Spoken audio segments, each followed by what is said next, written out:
Hello everyone. On today's video tutorial, we're going to be taking a look at the Homebrew Vehicle Sandbox Engine Designer / Calculator. Now, this video is coming out before the actual engine builder itself is, and this tool should be available around the same time that the actual engine designer in Homebrew Vehicle Sandbox will also be available. The reason this was created was basically to test to make sure everything we were going to do makes sense, but it turned out to actually be a fairly useful tool when designing your own engines. So anyway, what I'm going to be talking about today is just some general design principles, things to think about when you're playing with this inside the program or using the calculator itself. So when you first take a look at this, it's a little intimidating. You know, there's a lot of different choices as far as buttons go. There's checkboxes, there's numeric inputs, there's this little guy over here, which really isn't that great. There's stuff for forced induction, and then we get this lovely little chart down here at the bottom, which gives us an idea of the overall performance of our engine. Now, I'm going to quickly do something real fast and say, does anybody in the audience recognize this? This, believe it or not, gotta click that first. Now, does anybody recognize this? This is the same engine that is the Ford engine, I should say, the Falcon 6 engine that you're probably very familiar with already in game. Now, the real Falcon 6, if you've ever actually looked it up, is not the most thrilling engine, especially at the 170 cubic inch version. So we've actually got it too overpowered in game, but that's perfectly fine. Let you figure that out on your own. Anyway, so first thing I'm going to do is walk you through the different buttons. Then we're going to run a couple scenarios, and I'm going to give you some general rules.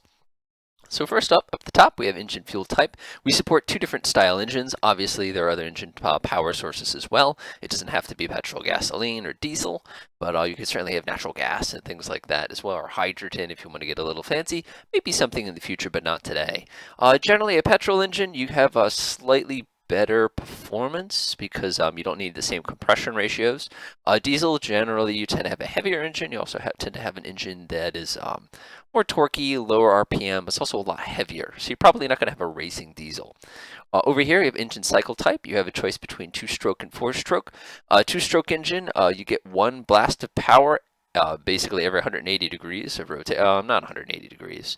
Yeah, about 180 degrees, more or less. A 4-stroke engine, basically what's going to be happening is you're going to have an extra cycle of the cylinder going up and down. You can look that up if you want to get a little more details. Basically, what you need to know is 2-stroke actually produces more torque, but it has reduced volumetric efficiency, which we'll get to in a minute. And 4-stroke, generally get better volumetric efficiency with a slight reduction in the total torque. Anyway, moving on. We have engine configuration. We have inline, which means all the cylinders are in a row with each other. We have a V, which means that they're kind of opposite each other, usually at 90 degrees, sometimes at 72 degrees, sometimes at 60 degrees. We have a VR configuration, which is very unique. We have a flat configuration where the cylinders are horizontally opposed. We have a radial, which you're probably familiar with if you've ever seen an airplane engine from World War II or earlier. We have the W configuration. There's actually a lot of different W configurations, but this particular one we chose to go with kind of this shape. We have a Wankel configuration as well. So anyway, moving on. We have number of cylinders, pretty self-explanatory. The more cylinders, the more power, obviously, but the more weight. We also have this little thing here that tells us that the cylinder count makes sense. For example, if we take a V engine and give it 7 cylinders, that's actually not possible. I'm sure somebody can prove me wrong there, but generally you wouldn't do that anyway. We also have these checkboxes. Top one's low performance. This simply says we have an engine that's much older. It's probably a much heavier engine. Probably doesn't compress as well. It's not that great. This checkbox is handy because it actually drastically reduces your costs too. We have the high performance checkbox. This basically says I'm using exotic materials, maybe fancy valve timing, maybe cheating a little bit. Basically increases our volumetric efficiency and doubles our cost. We have the aircraft option. What this does is it reduces the weight of the engine in exchange for a reduction in red line. Obviously, higher reliability. Airplanes have to be high reliability. It goes back to the 6. We have some presets we'll talk about in a little while. We have this thing called timing bias. This is a tweaking variable, which I'll talk about in a little while. We have additional radiator area. We don't actually have separate radiators. When we originally designed this, we said, hey, let's go for it. Then we realized it got a little complicated. So we'll leave that alone. Up here is cylinder bore. This is in inches. It basically tells you the diameter of the cylinder. Cylinder stroke is how far the cylinder head travels, basically each revolution. A half travel, or basically how far it's going to go. And also you have the metric equivalent over here. Coming down to here, we have an option for forced induction. We support basically 3 different kinds of induction. We have standard, where just atmospheric pressure. We have turbochargers, which are adjustable, and we have an engine-driven supercharger. We use the root style, which is positive displacement, also known as you get all your torque at the beginning and not at the end. We have this little guy over here called the simulator, which is basically my little tool to make sure things make sense before we brought them over into Homebrew. Down here you have a readout of some of the different variables, and over here you have kind of just some of the spats. But enough of that, let's get started. So the best thing I can do to kind of explain things is go over some general rules, and then I'll run some examples.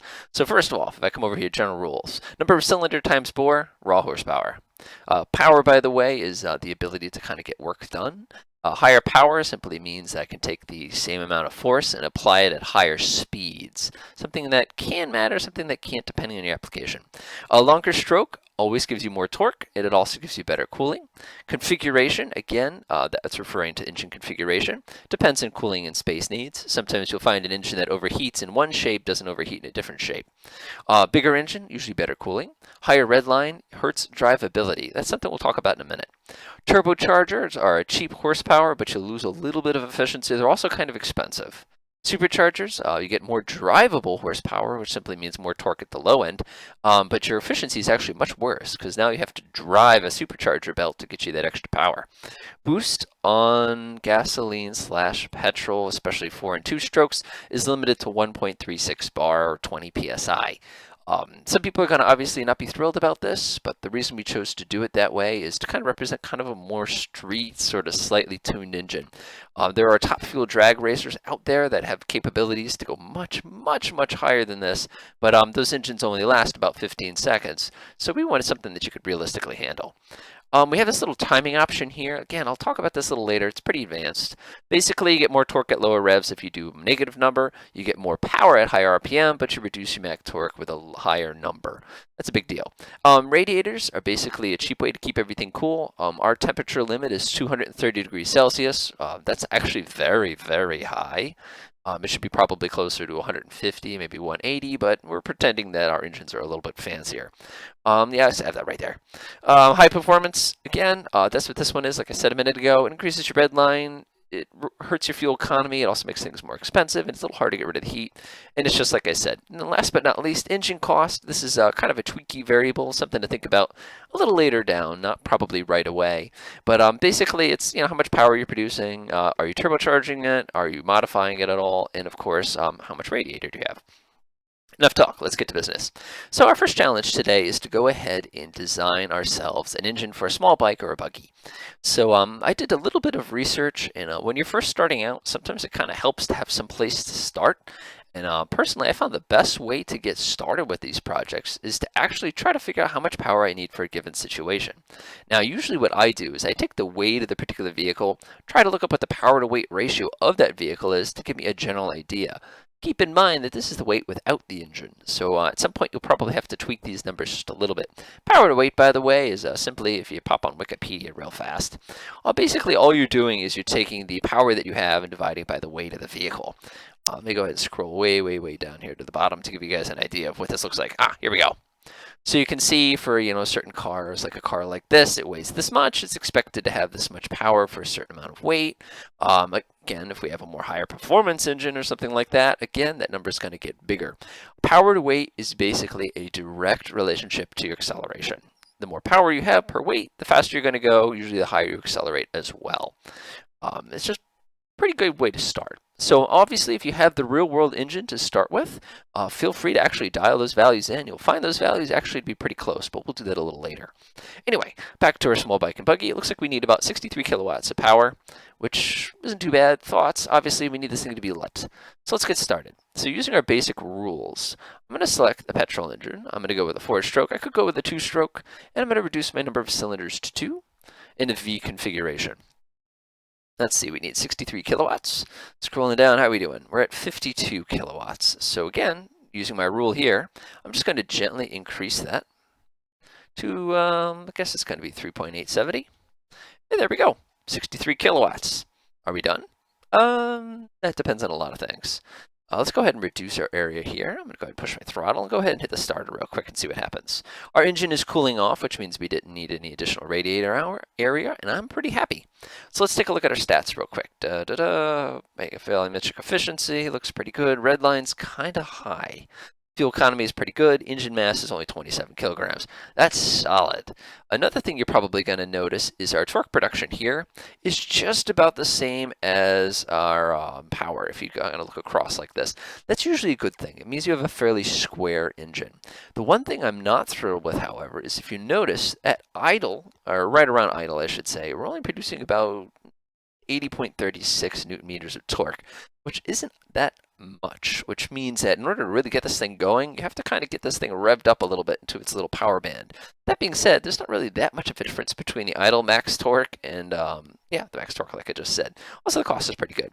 So this is a pretty good engine. So what I want to do is I want to make it a little bit better. So what I'm going to do is go ahead and make this thing a little bit smaller. If you actually take a look at engine displacement, we're talking about 1.13 liters at this time. That's kind of big. And you can actually take a look at our engine's estimated size. This is an estimate. All right, so what I'm going to do is I'm going to go ahead and reduce the stroke. Now notice by reducing the stroke, I have not changed my peak horsepower that much. All right, let's go ahead and get this to be about, let's say 0.8. That's 800 cc. So now what we've done is we've raised our red line because our stroke is so much shorter, and now we've taken that torque and we've actually spread it out throughout the entire distance of the engine. In doing so, we've made this engine a little less drivable because now we have to gear this thing in order to get any usable torque out of it. So fading it back to the simulator real quick. Yep, we're still cooling off, so we don't need any additional radiator area. So what's the correct answer? Personally, I would probably go with a slightly lower revving engine, but knowing that this is for a small bike or a buggy, 10,900 is not that far off for a red line. I'm actually going to up this to get to 10,000. So that gives us a 0.87 or an 870 cc engine. Pretty small. Fuel economy, obviously incredible because of its little tiny size, and it produces basically exactly the amount of power that we want. Cool. Now your next question is, well, could I just take a smaller engine and turbocharge it? Could I use a single cylinder? Yeah, but you're going to have some heating problems with that if you do. Let's take a look. Yeah, we're cooling off, so I'm happy. All right, let's go into our next engine. Passenger car. All right, looks like we have a 1370 kilogram passenger car, and we need to get 84 kilowatts. Now watch this. I could go up here to bore and check this number bigger, but whenever you increase the size of a piston, you increase the inertia, which makes it take longer to spin up and spin down, which is desirable if you have a big engine. So I'm going to go to number of cylinders. I'm just going to increase this to 2. Let's see what I've done here. We need the 84 kilowatts. We are at an insane 128 kilowatts. So we're a little too high. So I'm going to go up to board, just like I said. I'm going to go ahead and reduce this until we get down to 84. Close enough. And here's our next problem. You'll notice our red line is a staggering 10,000 still, which again, we never changed the stroke, so it's not going to change. The problem with that is that driving this car around town doing 6,000 RPM is going to be really, really loud, and it's also going to be really awkward. Plus, if this thing's a standard and you got to kind of ride the clutch, having this much torque, you're going to have some serious gearing in order to make this thing usable. So what I'm going to do is actually increase the stroke.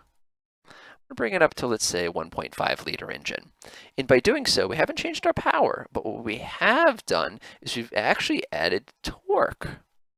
And the other thing we've done is since we've made the engine slightly larger, we've also provided a larger area for cooling. So let's take a look. Yeah, this is definitely a lot more drivable than it was. It takes about 15 horsepower at highway speeds. So just taking a look, if we were to be at highway speeds at, say, 2250 RPM like it has here, we'd have to push our gas pedal about 40% of the way down, which that's a little high, but that's not terrible also. Pretty cool.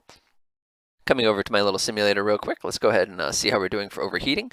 We're not overheating. Now, you could say, well, what if we want to do an inline configuration because maybe my car is a little longer than it is small? We could always hit that button too. We've got to go ahead and drop the number of cylinders back down. Let's see what happens. Notice my engine temperature is now starting to rise rather than decrease because in this particular application, we've actually decreased our cooling area, but notice it hasn't affected power. So I'm going to go back to the V configuration. And also because I'm a little bit of OCD, I'm going to go ahead and make that 3 so it's nice and even. Let's go ahead and start it up. You can see we're cooling ourselves back off again. Total weight is 35 kilograms, which is delightful. We're having a pretty good day so far. All right, let's move on to something a little more challenging. Oh, sports car. Okay, so when I think sports car, the first thing I think of is, of course, a V8. Probably because I'm American, go figure. And let's see what that does for us. So we need 321 kilowatt. Oh, okay. So obviously we're going to need a bigger bore here. What are we going for? 321? Oop, I went the wrong way.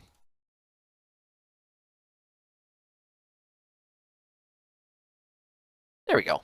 Let's say 4.31. That is a gigantic cylinder, but obviously we need to produce everything. What are we doing? We got a 5.74 liter engine here, so that's pretty good. It's a 350 cubic inch, which again, that's actually not too bad.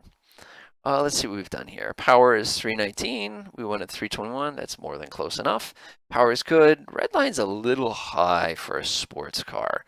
Generally, you want something a little bit lower so you have a little bit of that low-end torque. Speaking of low-end torque, you can see that we get about 85 horsepower here down at 1500 RPM, which means, for the benefit of people who like to see the calculator I just appeared, if we were to divide 15 into 85, your pedal would be pushed down about 20% of the way in order to get that power for the highway. So that's a very drivable car.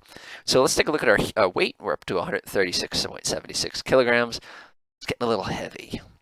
So a couple things I want to do here. First of all, I want more displacement. Probably looking at me like, why? It's fine the way it is. Because personally, I don't like the fact that our engine is producing, we're rating all the way up to 7,500 RPM. That's okay, but it's also a lot of work as far as gearing to be able to safely get up there. So I'm actually going to go ahead and increase the stroke. Okay, so what did that do for us? So now we have a 5,600 RPM red line, but look what happened to my torque. Significantly more. Granted, now I'm a 3.6 liter V8, which is a pretty big engine. And I've also gone up in mass, but now I've got all this yummy usable torque down at this end, and my cost doesn't change that much. So now people are going to look at me and say, well, how does it run? Let's find out. Yeah, I had a feeling we had overheating problems. So obviously we're going to have to add some radiator area to it. Nope, still overheating. There we go. So that's probably too big. Probably get a whoa. Now I've done it. Yeah, we're cooling over pretty nice. Okay, so we needed to add some radiator, and obviously it made our engine a lot bigger and heavier than it was a minute ago. So again, a lot of this is going to come down to trade-offs, and you're going to have to make those decisions yourself. So let's go back to our fancy 7,500 RPM redline guy here. How's he for cooling? He's probably fine because he's a little bit smaller. Nope, not so good.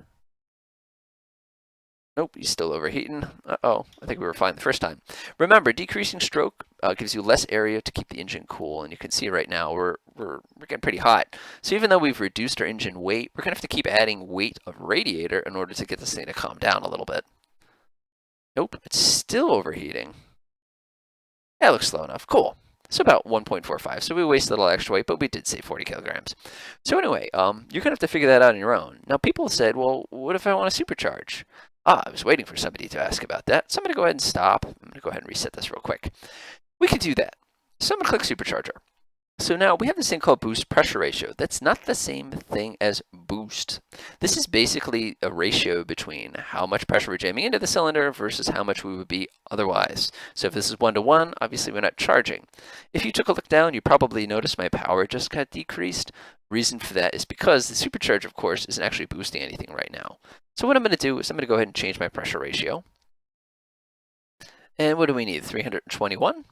You can see with a mild pressure ratio, it cancels out the nasty effect of the supercharger and jacks up my gas mileage. That was pretty useless. So we need to take advantage of this by really boosting this thing. So I'm going to go up to 2 pressure ratio, which is going to give us a 1 bar of boost. So obviously we're at 467 kilowatts right now, which is a bit high.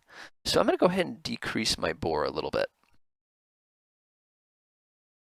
There we go. That's about our 321. So now we have an engine that's only 4 liters-ish. now that has exactly the same power. So now you say, well, what about the all that wonderful mass that we had? We were like 160 a minute ago. We're on down to 127 now. That's a heck of an improvement. So of course, our new problem is going to be horrible overheating because now we're generating much more power in a much smaller area. Oh, that was actually too much. Let's try 1.9. Nope. 1.95. Not thrilled. Stay with 2. Okay. So anyway, so now our engine is producing exactly the same amount of power, and since we're using an engine-driven supercharger, we have the ability to basically always have boost on as soon as you press the gas pedal. We're still redlining a little high, but because we're supercharging, we're getting all this extra air at the lower RPMs, which is giving us a pretty solid boost. Again, at 1500, I'm already producing 83 horsepower or 62 kilowatts, which is a lot. Obviously, our cost went up a bit, but we're a much lighter and high-performance engine. So I'm not done yet. What if we wanted to turbocharge this instead? Well, if I just click the turbocharger switch, you'll notice that obviously turbochargers are a hair more efficient because you're using exhaust gas to power it. We're going to need like a 1.95. And there we go. So now you say, well, what's this little turbocharger size thing? Well, basically what this does is this will dictate the size of the turbo. A smaller turbo is going to produce less power, but it's also going to give you more boost at lower RPMs. A larger turbo is going to take a lot longer to spool up, as you'll see a little later, and it's going to produce more horsepower because you're going to be getting more air into the cylinders at later RPMs. So I'm going to leave that alone for now, and you can see, just starting this thing up, watch how long it takes to build up some boost. Not too bad if you ask me. Okay, so let's take a look. We're back to our 322. Our engine is 136. Are we overheating? Actually, we're not overheating at all anymore. Hit the reset button real quick. Yeah, we've reduced a lot of weight. This turbocharger's actually helped us out quite a bit. Looking at our torque curve, we're having a bit of kind of like almost like a bell curve shape sort of thing going on here. And yes, I can see my engine's about to overheat. And because of that is really because of our turbocharger size. So now you're saying, well, what if I want the smallest engine possible that still produces that power? Okay, you asked for it. So I'm going to go ahead and take my turbocharger size, and I'm going to drag it all the way to the right. So this is a gigantic turbo. It's going to take a while to actually build up boost, and I'm going to increase my boost pressure to, again, about 20 psi. So in doing so, of course, now I have a 500 kilowatt engine, which I don't need. So I'm going to knock off 2 of my cylinders. That gives me a nice 374 kilowatt. It's still too much. So I'm going to go to a VR engine and go with a 5-cylinder. Little less than we need, so let's boost that just a little bit. And we are in business. There's roughly our 321, but now look what has happened to our delightful torque curve. We have virtually no power in torque at 750, or idle, I should say. Going all the way up, our torque peaks way, way up here at this part of the power curve, but you can see our horsepower kind of goes like this if we were on a graph. Starting this sucker up real quick, you can see that we go into an overheating condition almost immediately because we're producing so much power in such a teeny tiny package. Overdid it. Overdid it. Come on. That looks right. Okay. The other thing, though, is you'll notice our engine mass is down to 118 kilograms, which is almost 50 kilograms lighter than our larger version. So you're probably saying, well, this is pretty good. Let's keep this. This is a good sports car. Just remember, just watch my throttle. Watch the boost rating here for a second. Go. Yeah, until that boost builds up, you don't have much of this power. You're actually going to have 1.38 times less, which is going to be a little disappointing when you want to hit the gas. If you're in a drag racing situation, it might be okay. In a racing situation, you're probably going to get annoyed. So one thing I've been avoiding so far is this big button that says the word high performance. The reason I've been avoiding that button so far is because, again, I don't know, to me it's cheating. Also, it doubles the cost of your engine. But we're going to try it anyway. So right now I have a high performance engine. It's 8,700 RPM, which is fairly typical. So let's take a look at what we've done so far. So we're still producing too much power. So let's go ahead and decrease our bore some more. Okay, there we go. We now have a 2-liter engine. Actually, we're going to knock off a cylinder. I don't like dropping my bore that much. That feels weird. There we go. So we now have a almost 2-liter engine. It's a 4-cylinder. We'll go to the back to the V configuration. And we're still producing 321 kilowatts, which is our requirement. But look at how lightweight the engine is now. Probably going to have overheating problems. Oh, nope, not at all. Keep in mind we've reduced everything quite a bit. Got to activate the throttle, don't I? Yep, overheating problems. That's going to be 2.25.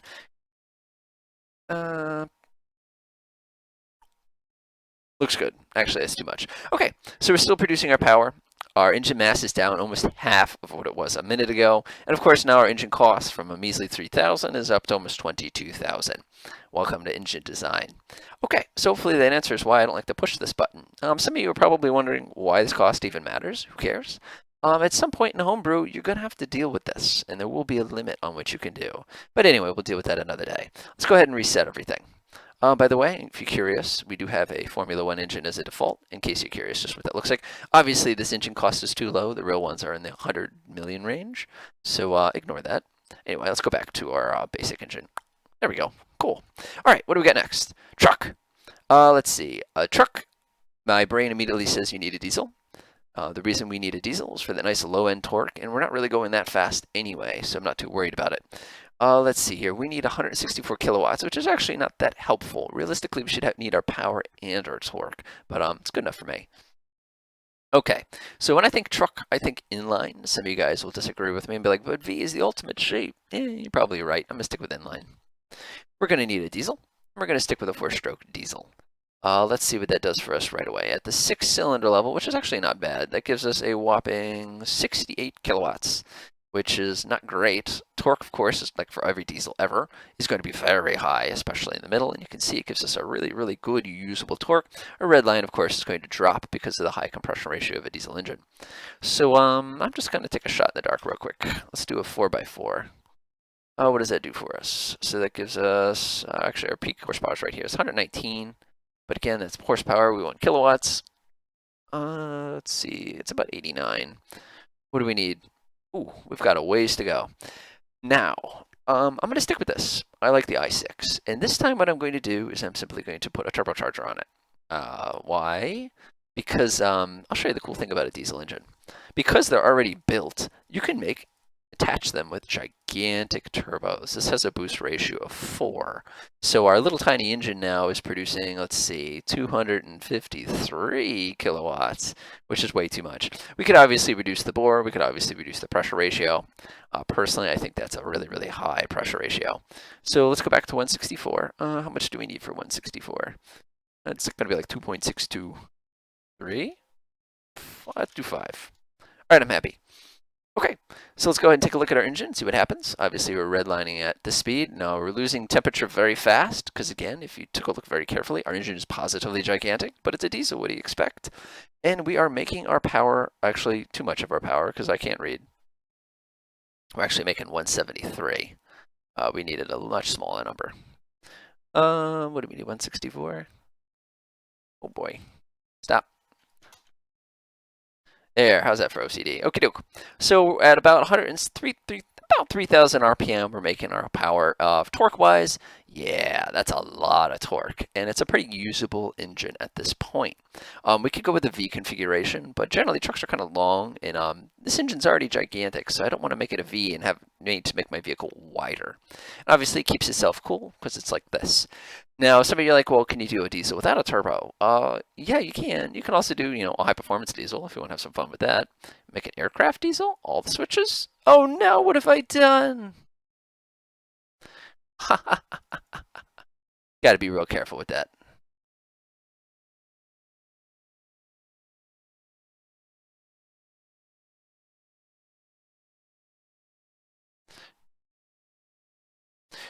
That was funny. Okay, but we're still good. All right, we're going on 30 minutes here. That's a long time. Okay, so let's go to the next one. World War II fighter. Okay, this is a particular World War II fighter. You can look up that weight and determine which one it actually is. That's fine. World War II fighter. World War II fighter. Okay, so we'll start with a V. Next thing is when I think World War II fighter, I think aircraft checkbox. Aircraft checkbox, again, is just going to reduce our RPM. We don't like to gear it if we can help it, which means we're going to be jacking the stroke up a lot. Probably aiming for about 2,500 red line. So let's see where that puts us.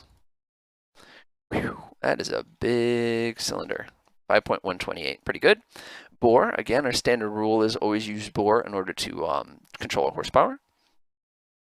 We have 126.60 at the moment, which is actually kind of low. We need, 1,000. So let's go up. This isn't working very well. Go up to, let's do a 6-inch bore. Let's make this thing gigantic. How are we doing? Not rising quick enough. Okay, so it sounds to me like instead of increasing bore, which just increases our inertia, we're just going to increase the number of cylinders. Let's go up to a 12-cylinder. How are we doing? We're at 558. We need 1,085.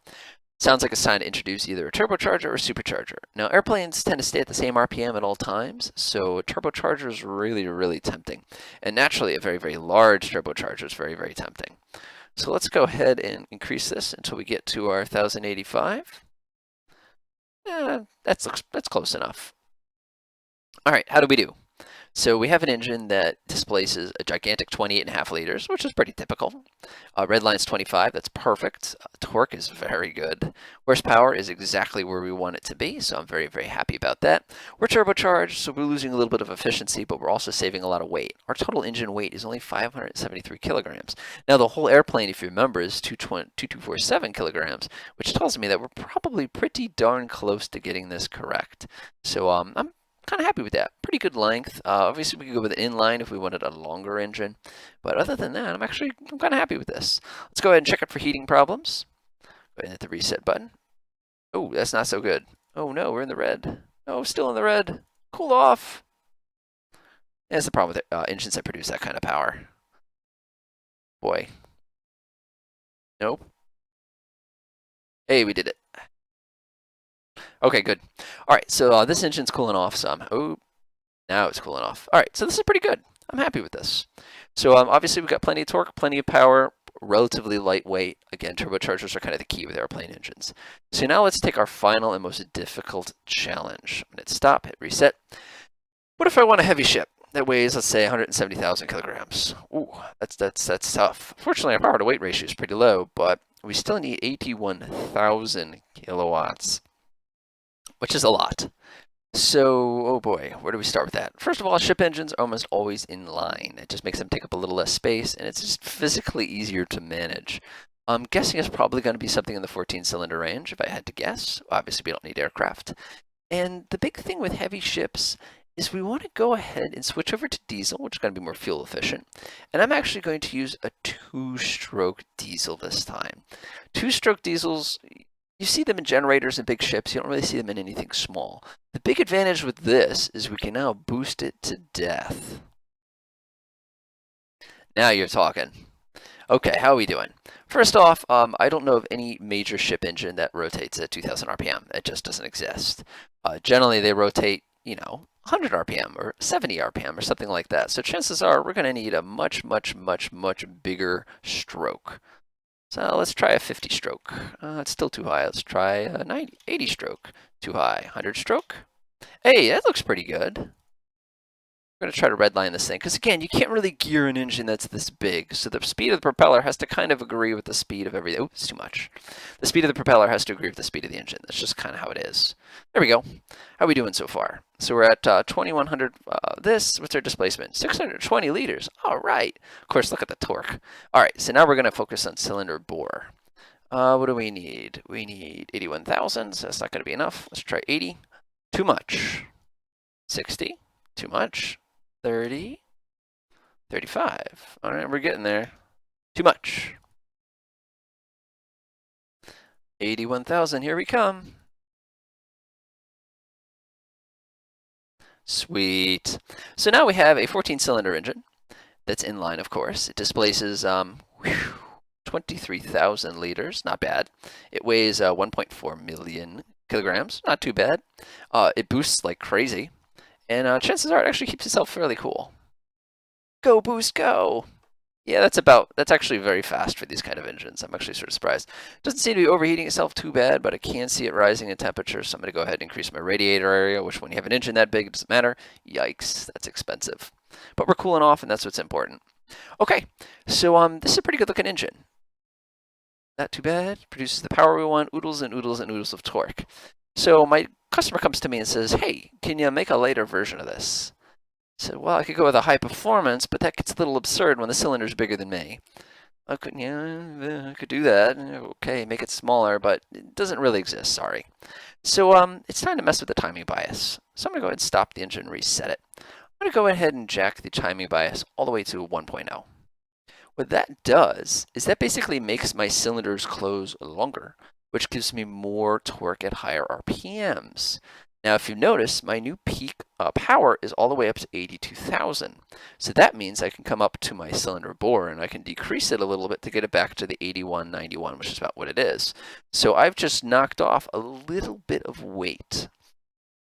Now, the disadvantage of this, of course, as you can notice immediately, is now my torque is literally a vertical, kind of like a line like this, a diagonal line upwards, which for a big old propeller like this, it matches the load actually fairly well if you've ever actually seen a load curve before. And we have, of course, saved ourselves a little bit. So the last thing we need to look at today is we need to look at the presets option. Now, in Homebrew, I'm not 100% sure how this is going to be done, but I just wanted to show you that there's a pretty good collection of different engines in here. I go ahead and, for example, pick the engine off my car. This is within 5% of the performance of my car, which is actually kind of neat. You could probably go look up these bore and stroke and cylinders and figure out exactly what it is. Radiator needs to be changed, obviously. We also have fancy things like this, which you guys probably recognize from a particular car that produces about that much horsepower. I should change the timing bias back to 0. Hey, that looks familiar. And all the turbocharge and all that other good stuff. So if there's a real world engine that you wanted to simulate, all you have to do is look up the bore and stroke, number of cylinders, configuration, and then usually play around with timing just a little bit to kind of get it where you want. Okay, hopefully you guys learned something, and on another video we'll go ahead and actually take a look at what this looks like when we get into the game itself. But at this particular point, again, enjoy, and if you have any questions, throw it in the comments. Even better would be to throw it on the forums and have people who are probably better at this stuff than I am explain it. Ciao.